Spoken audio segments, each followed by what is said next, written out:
Thomas Weather. The Rich Thomas Weather Network, brought to you by these fine sponsors. Hear Rich's forecast hourly on these Blue Water Broadcasting radio stations.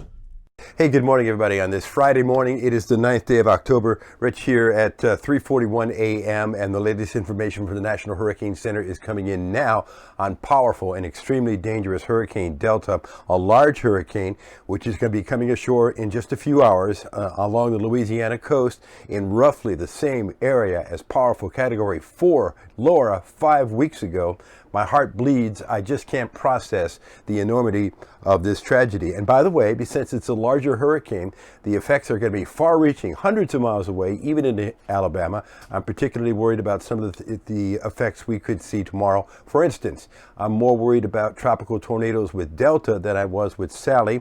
We'll also update the expected wind speeds and the rainfall and tell you about some beautiful weather on the way next week.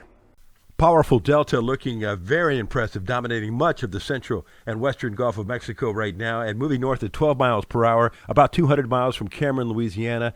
Cameron is where Laura struck about just over 5 weeks ago, not quite 6 weeks ago.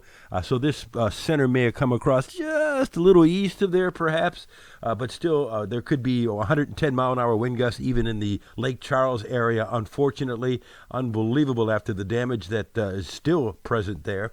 So it comes ashore perhaps with 110 mile an hour winds teetering on Category 3 and then becomes a tropical storm, losing a lot of its intensity as it moves into central Louisiana, then across Mississippi, into North Mississippi as a depression, and eventually into Tennessee. This is future radar showing the hurricane approaching the coastline late this afternoon and early this evening, maybe coming ashore 6 p.m. tonight, moving on northward. There'll even be some tropical rain bands in Alabama, but I think the tornado threat could extend even into coastal Alabama by, let's say, later on tonight, especially into the overnight hours. This is a look at 6 p.m. tonight. Hundreds of miles away from the hurricane, we could see some pretty heavy downpours here in the state of Alabama today, with some thunder and lightning as well. So showers and storms are a good bet, especially later on this afternoon and this evening and tonight, with today's high 83, tonight's low 72. The wind's not too significant today, certainly more wind tomorrow. This is tomorrow morning at 4 a.m. with probably tropical storm Delta somewhere in north-central Louisiana moving on northward, and the tropical rain bands moving into Alabama. There's Saturday afternoon at 4 p.m., and I think we'll see an occasional tropical rain band move through, and that will cause some spin-up tornadoes. I think the tornado threat is fairly low, but not zero.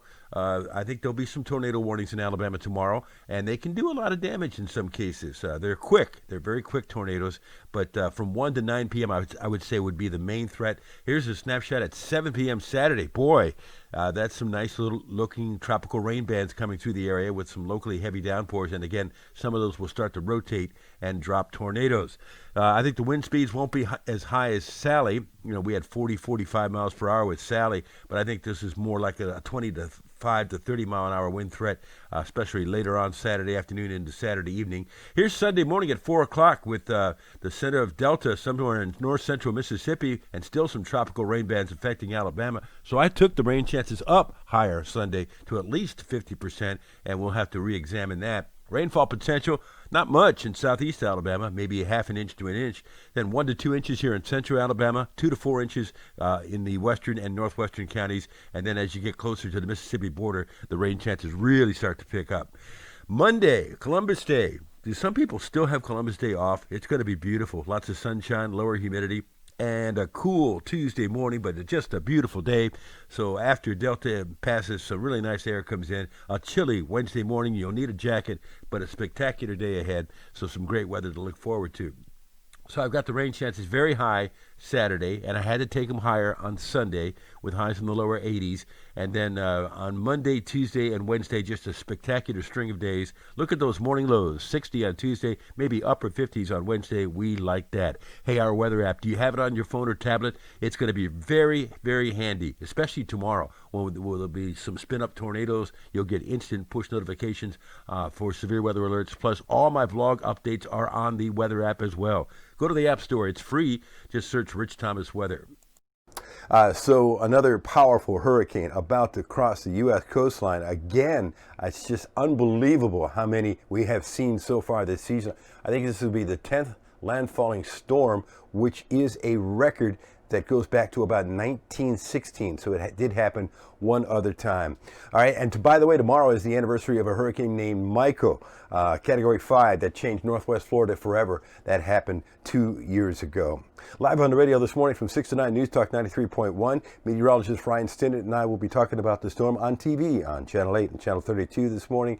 And there will be a blog update this afternoon and again tomorrow, and as needed, and coverage during the day when there's some tornado warnings that will probably come out during the daytime hours tomorrow. All right, that's it for now. I'll see you later.